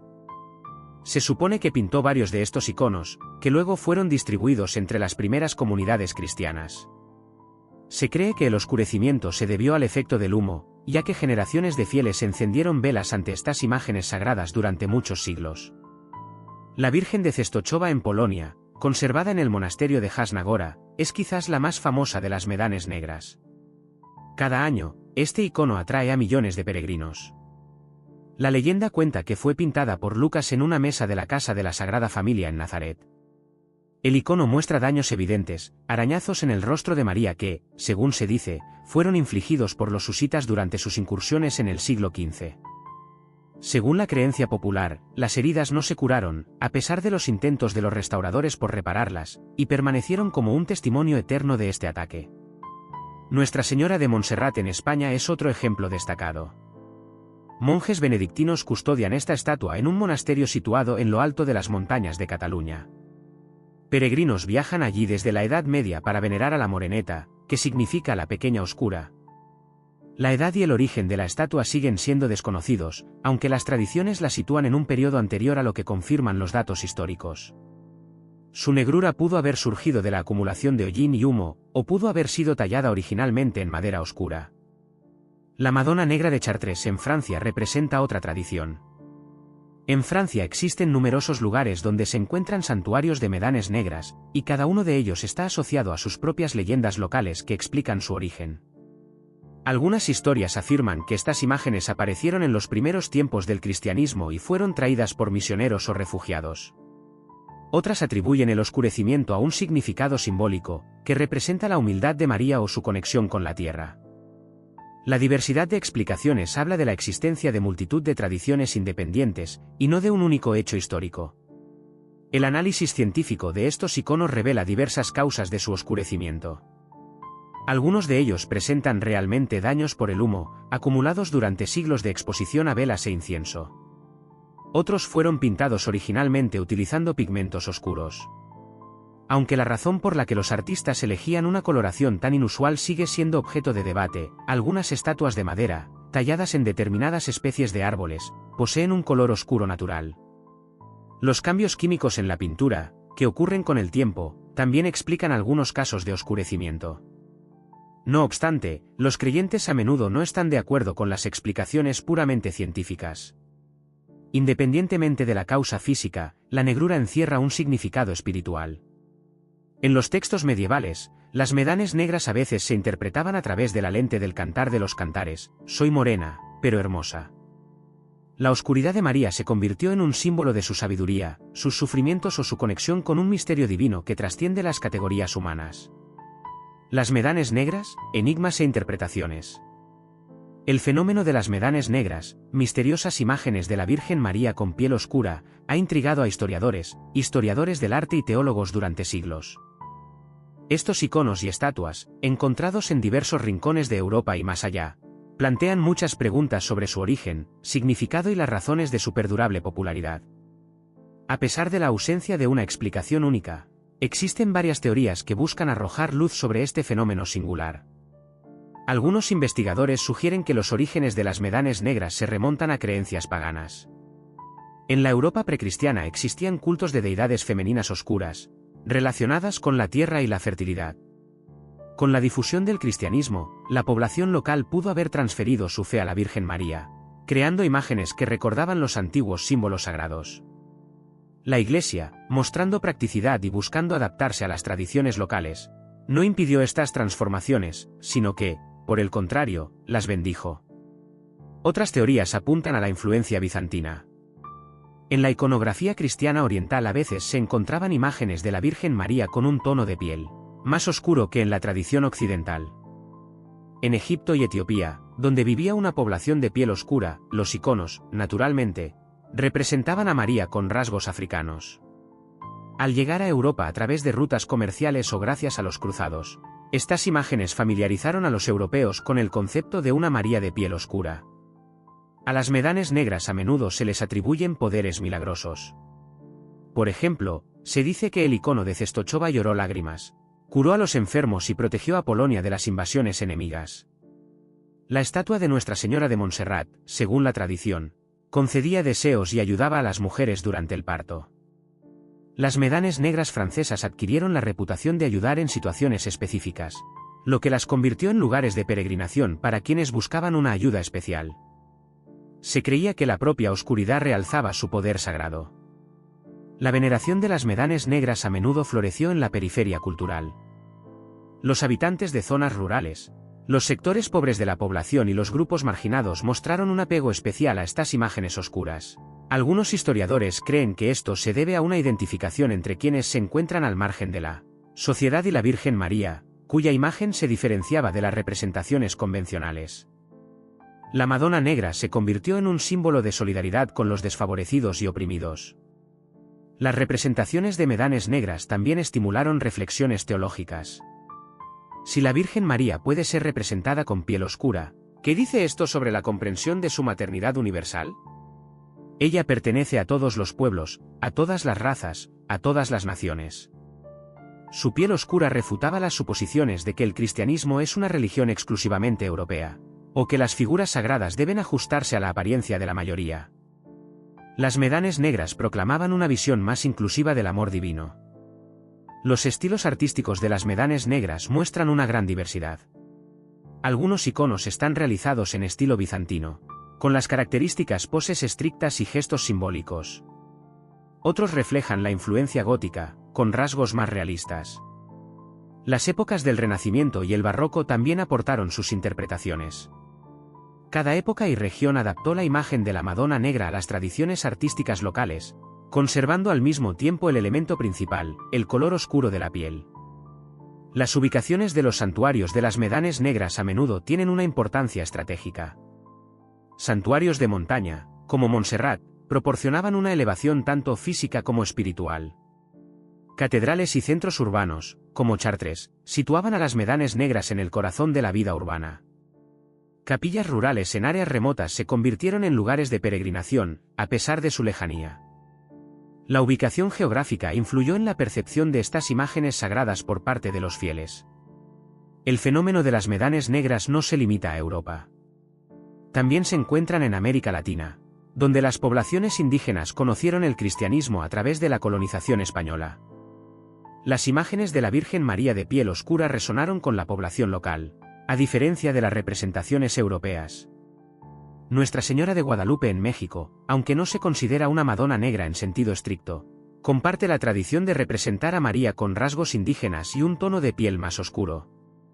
La veneración moderna de las médanes negras sigue siendo fuerte. Czestochowa sigue siendo el centro espiritual de Polonia, y su icono se reproduce en hogares e iglesias de todo el país. Montserrat atrae tanto a peregrinos como a turistas. Conferencias científicas investigan el fenómeno de las médanes negras desde perspectivas históricas, artísticas y teológicas. Estas imágenes conectan la piedad medieval y la espiritualidad contemporánea. Las teólogas feministas encuentran en las tradiciones de las médanes negras un rico material para la reflexión. Estas imágenes desafían las concepciones patriarcales de la belleza y la santidad. Presentan a una Virgen María que no se ajusta a las expectativas convencionales, cuya oscuridad es fuente de fuerza, no de defecto. Algunas ven en las médanes negras un eco de una antigua deidad femenina primordial que el cristianismo intentó suprimir, pero no pudo erradicar por completo. La cuestión del origen histórico de las médanes negras sigue abierta. Ninguna de ellas puede fecharse inequívocamente en tiempos apostólicos, a pesar de las leyendas que lo afirman. La atribución de la autoría de cualquier icono al apóstol Lucas no tiene confirmación histórica fiable. Sin embargo, la capacidad de estas imágenes para inspirar la piedad, guiar las oraciones y unir a los creyentes trasciende las preguntas sobre su origen. Actúan como objetos sagrados, independientemente de cuándo y por qué aparecieron por primera vez.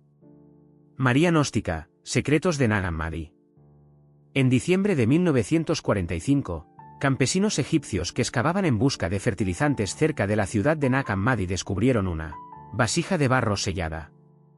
Dentro había 13 libros encuadernados en cuero, códices antiguos que contenían textos previamente desconocidos para la ciencia moderna. Estos documentos, enterrados aproximadamente en el siglo IV de nuestra era, conservaron escrituras cristianas alternativas que habían sido suprimidas por la Iglesia Ortodoxa en formación. Entre ellos se encontraron evangelios y diálogos que presentaban a la Virgen María bajo una luz completamente diferente a como lo hacían los textos canónicos. El cristianismo gnóstico, que floreció en los siglos II y III de nuestra era, hacía hincapié en el conocimiento secreto, y no en la proclamación abierta de la fe, a diferencia de los evangelios canónicos. La salvación, según los gnósticos, se lograba a través de la gnosis, es decir, una penetración espiritual directa en los misterios divinos, y no solo a través de la fe en los acontecimientos históricos. Los maestros gnósticos afirmaban haber conservado enseñanzas secretas transmitidas por Jesús a discípulos elegidos, entre los cuales María ocupaba un lugar especial, como una de las pocas honradas con una sabiduría más profunda. El Evangelio de Felipe, otro texto descubierto en Nag Hammadi, relata cómo Jesús amaba a María más que a los otros discípulos y a menudo la besaba. Los discípulos varones expresaban celos y perplejidad, preguntando por qué le mostraba tanta preferencia. Jesús respondía explicando que los ciegos no pueden ver la luz, implicando que María poseía una visión espiritual inaccesible para ellos. Este texto exalta a María, presentándola como la compañera más cercana de Jesús en la comprensión espiritual. Pistis Sophia, una obra gnóstica más extensa, conocida incluso antes del descubrimiento de la biblioteca de Nag Hammadi, muestra que es María quien hace la mayoría de las preguntas a Jesús y recibe la mayoría de las respuestas. Ella habla con audacia, interpretando misterios espirituales e instruyendo a otros. Jesús a menudo la elogia, reconociendo su excepcional comprensión. En este texto, ella aparece como la primera entre los discípulos, cuyo desarrollo espiritual supera el de sus compañeros masculinos. Esta María gnóstica difiere sorprendentemente de la figura silenciosa y contemplativa presentada en los textos canónicos. Ella participa activamente en los diálogos, hace preguntas persistentemente e interpreta la doctrina con autoridad. No solo observa y reflexiona, sino que participa activamente en discusiones teológicas, desafía a otros discípulos y afirma su autoridad espiritual, basada en la experiencia personal de la revelación divina. Los textos gnósticos también describen un conflicto entre María y Pedro. En varios diálogos, Pedro expresa su desacuerdo con la prominente posición de María, dudando de si Jesús le transmitió realmente conocimientos especiales y resistiéndose a aceptar la sabiduría de una mujer. Otros discípulos varones tienen que defender a María de los ataques escépticos de Pedro. Esta tensión refleja la lucha histórica por el papel de las mujeres en las primeras comunidades cristianas. Algunos eruditos creen que estos textos conservaron recuerdos auténticos del liderazgo femenino en el cristianismo primitivo. Los evangelios canónicos presentan a las mujeres como las primeras testigos de la resurrección, como patrocinadoras financieras del ministerio de Jesús y como seguidoras fieles, mientras que los discípulos varones huyeron. Es posible que los textos gnósticos simplemente desarrollen las insinuaciones contenidas en las fuentes canónicas, elevando el papel de las mujeres, que la Iglesia ortodoxa posterior minimizó o rechazó. Otros investigadores interpretan los textos gnósticos como obras del siglo II de nuestra era, que reflejan los conflictos de aquella época, y no la realidad del siglo I. Las comunidades en las que las mujeres ocupaban puestos de enseñanza pudieron haber creado estos textos para justificar su práctica, citando un precedente apostólico. El papel elevado de María sirvió a propósitos contemporáneos, no a la preservación de la memoria histórica. El fundamento teológico del cristianismo gnóstico influyó en cómo estos textos representan a María. El gnosticismo en general ponía el conocimiento espiritual por encima de la existencia corporal, viendo el mundo material como inferior o incluso malvado. La salvación consistía en evitar la realidad física y regresar a un reino puramente espiritual. En este contexto, el significado de María se deriva de su discernimiento espiritual, y no de su papel físico como madre. Esto crea una contradicción interesante cuando los textos gnósticos mencionan la maternidad de María. Algunos autores gnósticos minimizaban o reinterpretaban la encarnación, sintiéndose incómodos con la idea de que el Espíritu Divino pudiera entrar en la carne material corrompida. Sin embargo, no podían ignorar por completo la tradición de que María había dado a luz a Jesús. Resolvieron este problema enfatizando su papel como maestra espiritual y restando importancia a su papel maternal. El Evangelio de Tomás, aunque no está dedicado directamente a María, contiene un dicho controvertido en el que Pedro sugiere hacer de María un hombre para que pueda entrar en el paraíso. Jesús responde que la guiará para que ella misma se convierta en hombre, transformándose en un espíritu viviente. Este dicho refleja las concepciones gnósticas sobre el género, donde el desarrollo espiritual significaba ir más allá de la existencia de género. Este dicho genera preocupación en los lectores modernos, pero revela la comprensión gnóstica de la salvación como un escape de las categorías físicas. Las tradiciones gnósticas, relacionadas con María, fueron suprimidas a medida que el cristianismo ortodoxo consolidaba su poder. Los padres de la Iglesia condenaron las enseñanzas gnósticas, declarándolas herejía. Quemaron textos gnósticos dondequiera que los encontraban y escribieron obras polémicas atacando las ideas gnósticas. Para el siglo IV de nuestra era, el cristianismo gnóstico había sido en gran medida erradicado del Imperio Romano, sobreviviendo solo en comunidades aisladas o en textos ocultos, como los que fueron enterrados en Nag Hammadi. El redescubrimiento de estos textos en el siglo XX despertó un nuevo interés por las formas alternativas del cristianismo primitivo. Los estudiosos reconocieron que el cristianismo primitivo era mucho más diverso de lo que la ortodoxia posterior había supuesto. Existían muchas comunidades que sostenían diferentes creencias, practicaban diferentes rituales y enfatizaban diferentes aspectos de las enseñanzas de Jesús. El cristianismo gnóstico fue una de las muchas corrientes que finalmente fue declarada herética, pero que una vez fue viable y ampliamente extendida. Las eruditas feministas han acogido con especial agrado la representación de María y otras mujeres en los textos gnósticos. En estos textos se encontraron pruebas de que las mujeres fueron maestras, profetas y líderes espirituales en el cristianismo primitivo. Desafiaban las estructuras patriarcales y ofrecían diversas posibilidades para el papel femenino. Independientemente de su precisión histórica, estos textos demostraron que los antiguos cristianos podían imaginar el liderazgo femenino. La búsqueda del liderazgo femenino. Las imágenes de la María canónica y la gnóstica representan dos respuestas distintas a la misma pregunta: ¿cuál fue el papel de esta mujer, además de dar a luz a Jesucristo? La tradición canónica acentuaba su función maternal, su obediencia y su tranquila reflexión, presentándola como un modelo de fe receptiva que acepta la voluntad de Dios sin vacilar. A su vez, la tradición gnóstica destacaba su discernimiento espiritual, su autoridad magisterial y su participación activa en la revelación de la verdad, retratándola como un símbolo de sabiduría iluminada. Ninguno de estos retratos puede reflejar completamente la realidad histórica. Ambos, más bien, reflejan las convicciones teológicas de aquellas comunidades que formaron estas tradiciones. La María canónica sirvió a iglesias que enfatizaban la autoridad jerárquica y los roles claramente definidos. La María gnóstica, por el contrario, sirvió a comunidades que valoraban la experiencia espiritual directa y las estructuras sociales flexibles. Así, cada una de estas Marías satisfacía las necesidades de los creyentes que buscaban comprender esta figura misteriosa. Los textos encontrados en Nag Hammadi aún generan controversia. Los cristianos ortodoxos, por lo general, los rechazan, considerándolos falsificaciones posteriores, carentes de autoridad apostólica. Señalan las fechas tardías de creación de estos textos, sus discrepancias con la doctrina aceptada y su supresión por parte de los primeros líderes de la Iglesia, quienes, en su opinión, conocían mejor la tradición apostólica que los investigadores modernos. Para ellos, los evangelios canónicos siguen siendo la única fuente fiable de información sobre María. Sin embargo, otros argumentan que estos textos, aunque no son canónicos, ofrecen una valiosa oportunidad para asomarse a la temprana diversidad cristiana. Demuestran caminos no realizados, preguntas que se hicieron y a las que se dieron diferentes respuestas, así como posibilidades que se presentaron y luego se rechazaron. La comprensión de estas alternativas enriquece nuestra percepción del camino que finalmente tomó el cristianismo. Nos recuerdan que la tradición cristiana moderna es el resultado de elecciones históricas concretas, no de un desarrollo inevitable. El corazón inmaculado, evolución teológica de la doctrina. La idea del corazón inmaculado se desarrolló gradualmente a lo largo de muchos siglos.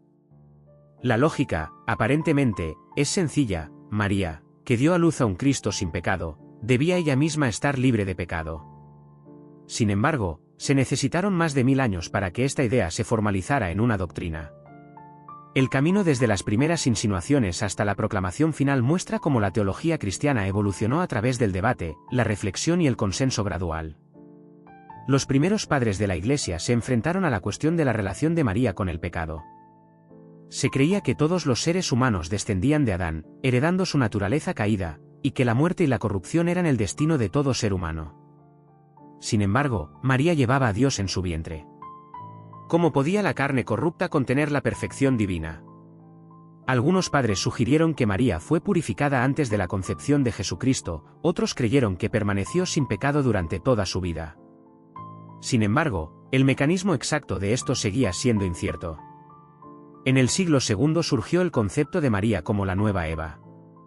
Justino Mártir e Ireneo de Lyon desarrollaron este paralelismo. La desobediencia de Eva trajo el pecado al mundo, y la obediencia de María trajo la salvación. Eva escuchó al ángel caído y tomó la decisión equivocada, mientras que María escuchó al ángel de Dios y tomó la decisión correcta. A través de Eva vino la muerte, y a través de María vino la vida. Esta simetría sugería que María de alguna manera invirtió o equilibró la culpa de Eva. Sin embargo, la tipología de la nueva Eva no necesariamente requería la impecabilidad de María desde el momento de su concepción. Pudo haber sido purificada en el momento de la anunciación o vivir sin pecado personal, llevando aún la marca del pecado original heredado de Adán. Los padres de la Iglesia exploraron diversas posibilidades, pero nunca llegaron a un consenso unificado. La teología del pecado original de Agustín de Hipona, desarrollada en el siglo V, complicó aún más la situación. Agustín sostenía que todos los seres humanos, concebidos mediante el acto sexual, heredaban automáticamente el pecado de Adán. Esta transmisión ocurría a través del propio acto de la concepción. Dado que María fue concebida de forma natural por sus padres Joaquín y Ana, ella también debía llevar la marca del pecado original. Esta conclusión preocupó a muchos creyentes. ¿Cómo podía María, elegida como Madre de Dios, compartir la mancha común de la humanidad caída? La teología cristiana oriental, menos influenciada por las formulaciones específicas de Agustín, mantuvo una mayor flexibilidad. Los padres orientales hablaban de la pureza y santidad de María, sin necesariamente negar toda conexión con el pecado original. Se centraron en su vida de hecho sin pecado, en lugar del momento exacto en que comenzó su impecabilidad. La teología medieval occidental desarrolló gradualmente la doctrina de la Inmaculada Concepción, aunque no sin controversia. Este término se refiere a la concepción de María en el vientre de Ana, y no a la concepción de Jesucristo en el vientre de María. La afirmación sostiene que Dios preservó a María del pecado original desde el primer momento de su existencia. Ella sola, entre todos los seres humanos descendientes de Adán, nunca llevó la marca del pecado. Bernardo de Claraval, influyente monje del siglo XII, se opuso a la Inmaculada Concepción. Argumentaba que esto hacía innecesaria la redención de María. Si nunca hubiera necesitado salvación, entonces Cristo murió por toda la humanidad excepto por ella. Esto, al parecer, menoscababa tanto la humanidad de María como la obra salvífica universal de Cristo. Las objeciones de Bernardo tuvieron peso entre los teólogos.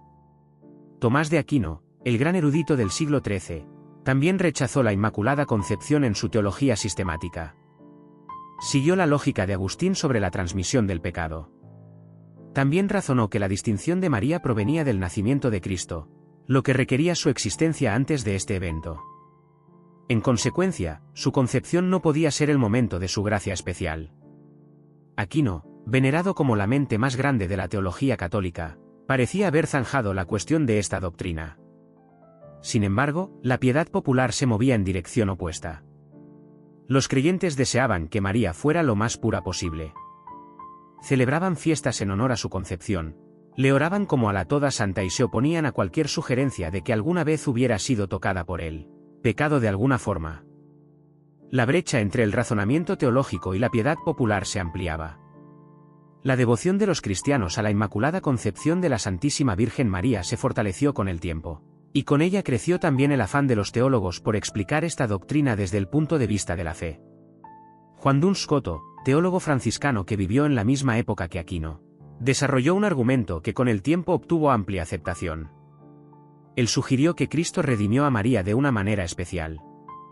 En lugar de limpiarla del pecado después de su comisión, Cristo impidió el hecho mismo de que ella cometiera pecado.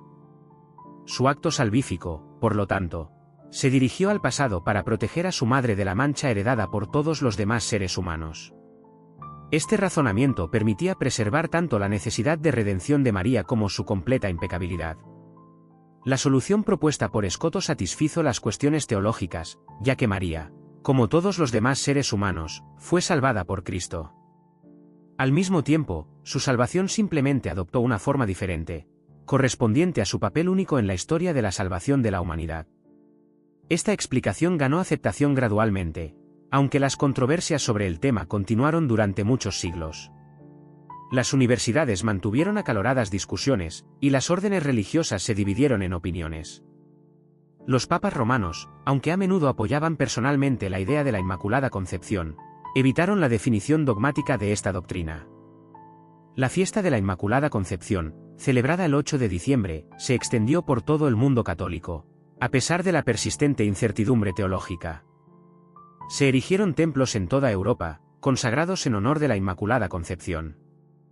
Los artistas crearon complejas pinturas que representaban la concepción de María, en las que Ana y Joaquín se abrazaban, iluminados por la luz divina. La piedad popular aceptó esta doctrina mucho antes de que fuera oficialmente afirmada por la enseñanza de la Iglesia. La Reforma protestante rechazó la Inmaculada Concepción, al igual que muchas otras doctrinas mariológicas. Los reformadores no encontraron fundamentos bíblicos para esta afirmación. Consideraron que esta doctrina exaltaba excesivamente a María, otorgándole un estatus que solo pertenece a Cristo. Los protestantes enfatizaron la naturaleza humana de María, presentándola como un ejemplo de fe, y no como un objeto de veneración especial. La teología católica continuó desarrollando la doctrina de la Inmaculada Concepción a principios de la era moderna. Respondiendo a los desafíos de los protestantes, el Concilio de Trento formuló cuidadosamente su decreto sobre el pecado original para dejar abierta la posibilidad de la exclusión de María. Los pontífices romanos alentaron de todas las formas posibles la devoción a la Inmaculada Concepción. Las apariciones de María, especialmente en Lourdes en 1858, parecieron confirmar esta doctrina, cuando María se identificó a Bernadette como la Inmaculada Concepción. El Papa Pío IX definió finalmente la Inmaculada Concepción como dogma en 1854, con la bula Ineffabilis Deus. En este documento se afirmaba que la Santísima Virgen María, en el primer instante de su concepción, por una gracia y privilegio singular concedido por Dios Omnipotente en vista de los méritos de Jesucristo, Salvador del género humano, fue preservada inmune de toda mancha de pecado original. Esta formulación incorporó la perspicacia de Escoto de que María no fue purificada del pecado, sino preservada de él. Después de esta definición, el dogma de la Inmaculada Concepción se hizo obligatorio para todos los católicos. Aquellos que lo negaban se excluían de la comunidad católica. Sin embargo, la doctrina siguió siendo específica y limitada. Se refería exclusivamente a la libertad de María del pecado original, y no a afirmaciones de que nunca cometió pecados personales, a su asunción o a otros aspectos de la teología mariológica. Los cristianos ortodoxos, en su mayoría, rechazaron este dogma, considerándolo una innovación occidental. Honraban la pureza de María y la llamaban toda santa, pero no consideraban necesario definir con exactitud cuándo comenzó su impecabilidad. Veían este dogma como una filosofización excesiva sobre cuestiones que no están iluminadas en la Sagrada Escritura. Los desacuerdos sobre este y otros temas teológicos profundizaron el distanciamiento mutuo entre el cristianismo católico y el ortodoxo. El dogma de la Inmaculada Concepción forma parte de un panorama más amplio del desarrollo de las doctrinas mariológicas a lo largo de los siglos. Cada época añadió nuevas facetas a la comprensión del papel de María. Cada nuevo desarrollo fue una respuesta a cuestiones teológicas o a las necesidades apremiantes de su tiempo. La tendencia general se movió invariablemente hacia una exaltación cada vez mayor de María, aunque siempre se subrayó cuidadosamente la posición única de Cristo como Salvador. La teología católica moderna continúa reflexionando sobre el significado de la Inmaculada Concepción. Algunos teólogos enfatizan que este dogma afirma el poder de la gracia, capaz de transformar la naturaleza humana. Otros ven en él una confirmación del potencial de la dignidad humana bajo la condición de una plena cooperación con Dios. Otros lo interpretan como una proclamación del plan de Dios, que abarca toda la historia de la humanidad, preparado desde el principio para el momento de la encarnación del Hijo de Dios. La larga evolución de esta doctrina, desde las primeras insinuaciones hasta su definición en el siglo XIX, muestra claramente cómo funciona la tradición cristiana.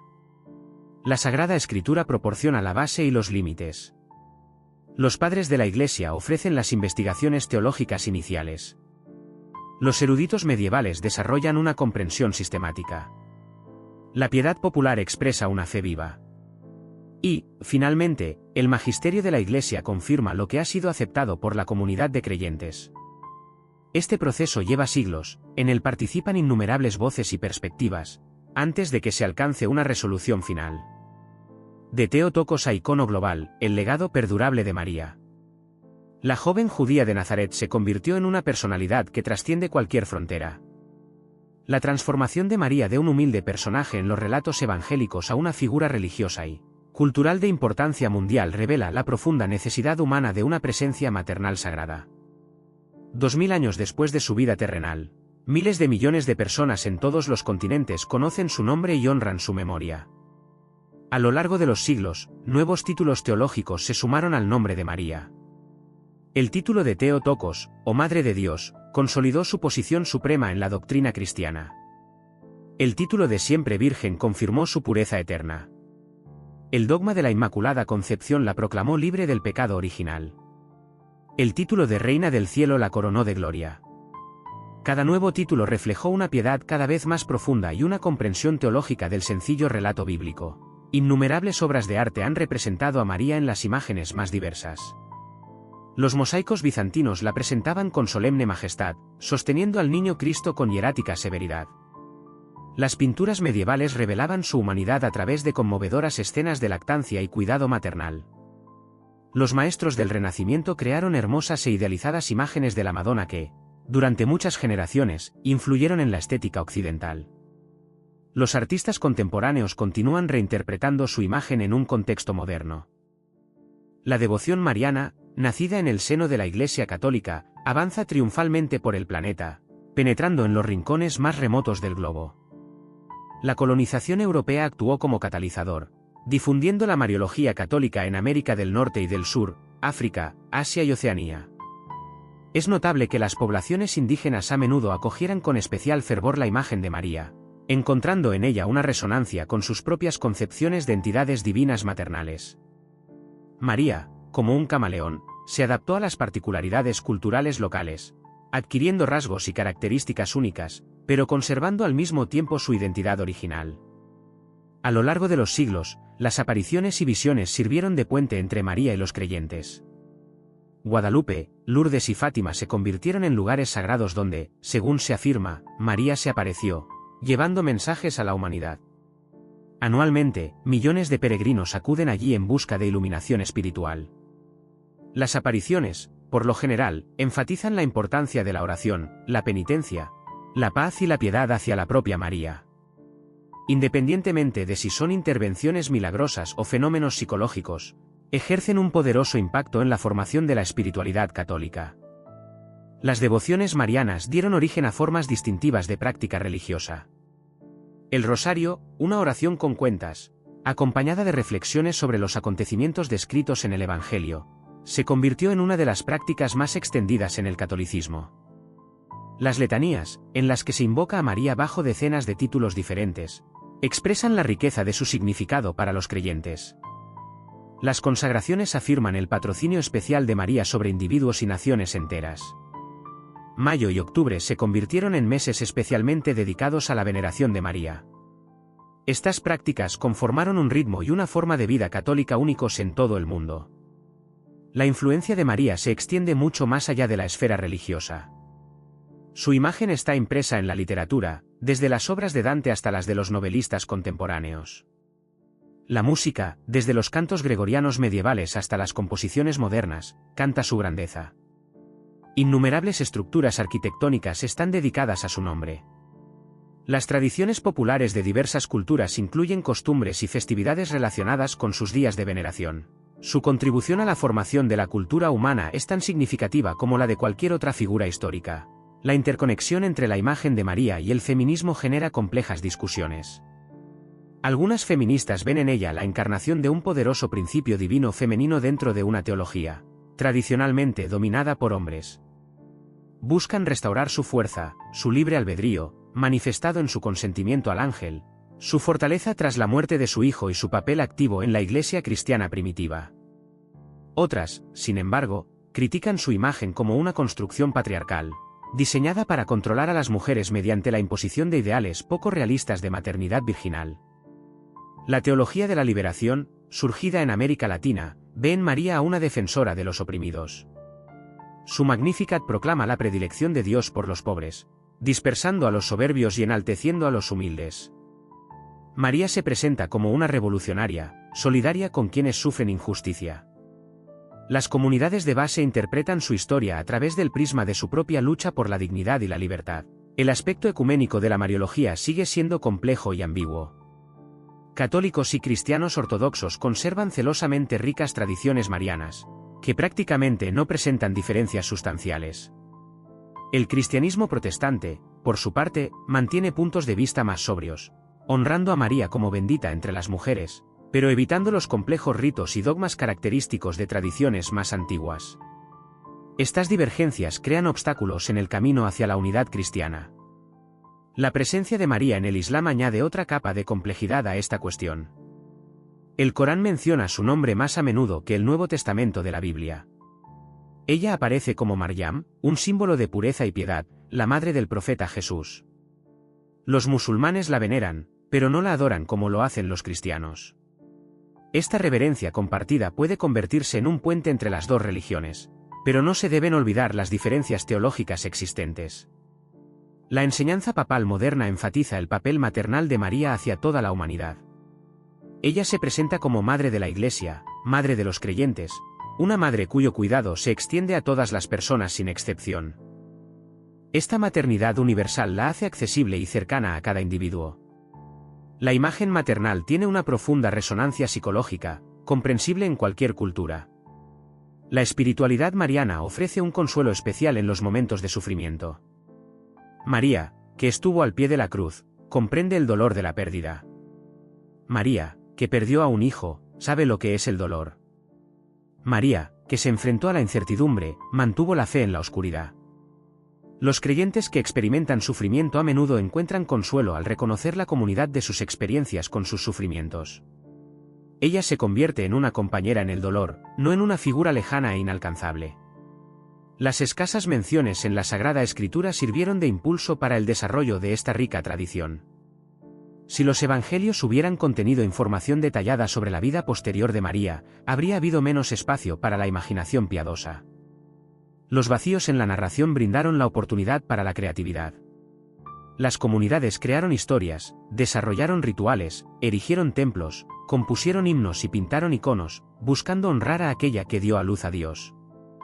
La cuestión de si este desarrollo es una continuación legítima y orgánica de la tradición auténtica o una desviación de la simplicidad bíblica, depende del punto de vista teológico. Las iglesias católica y ortodoxa lo consideran un proceso continuo de desarrollo bajo la guía del Espíritu Santo. Las iglesias protestantes, por el contrario, a menudo lo consideran una adición humana que oscurece la claridad de la Sagrada Escritura. No obstante, ambas partes declaran su fidelidad a la fe cristiana primitiva. La María histórica, que vivió en el siglo I en Galilea y Judea, sigue siendo en gran parte un misterio para nosotros. Sabemos que existió, dio a luz a Jesús, fue testigo de su ministerio y muerte, y se unió a la Iglesia cristiana primitiva. Sin embargo, más allá de estos hechos, la certeza se desvanece. La mujer oculta tras conceptos teológicos, la persona que vivió una vida real, elude una reconstrucción completa. Sin embargo, para la mayoría de los creyentes, la imagen teológica de María, quizás, tiene más significado que su prototipo histórico. Se encuentran con ella en la oración, no en las excavaciones arqueológicas. Se encuentran con ella en la piedad, no en las reconstrucciones históricas. La tradición viva, formada en torno a su nombre, brinda una experiencia espiritual real a innumerables personas. El poder de estas relaciones vivas trasciende las preguntas sobre los detalles históricos. El legado de María, en última instancia, reside en su presencia inmutable en la conciencia y la piedad humanas. Ya sea que se la perciba como intercesora en el cielo, modelo a seguir en el discipulado, encarnación del principio divino maternal o simplemente como la bendita mujer de Nazaret, su imagen permanece eterna. Su historia, que se origina en humildes narrativas bíblicas, ha crecido a través de las tradiciones y la piedad, transformándose en algo colosal y multifacético. Desde el pie de la cruz, donde observó la trágica muerte de su hijo, a través de las apariciones de la resurrección y los eventos de Pentecostés, hasta la tradición de la dormición y la asunción, a través de siglos de desarrollo de la piedad y la investigación teológica, el camino de vida de María refleja el poder de la necesidad humana de una presencia maternal sagrada. aquella que pronunció su consentimiento al ángel, continúa respondiendo con consentimiento a miles de millones de personas que acuden a ella en busca de consuelo, intercesión, un ejemplo a seguir o simplemente el reconocimiento de su papel excepcional en la encarnación del amor divino en forma humana. La historia de María después de la muerte de Jesús revela no solo hechos sobre la propia María, sino también mucho sobre aquellos que contaron su historia. Cada generación encontró en su imagen lo que necesitaba específicamente. Cada comunidad moldeó su memoria de acuerdo con sus propias circunstancias y necesidades. Como resultado, ante nosotros se presenta un monumento a la creatividad religiosa humana, al poder de la piedad y al misterio eterno de aquella que fue elegida para dar a luz a Dios y, según la fe, ahora comparte con él el reinado en gloria.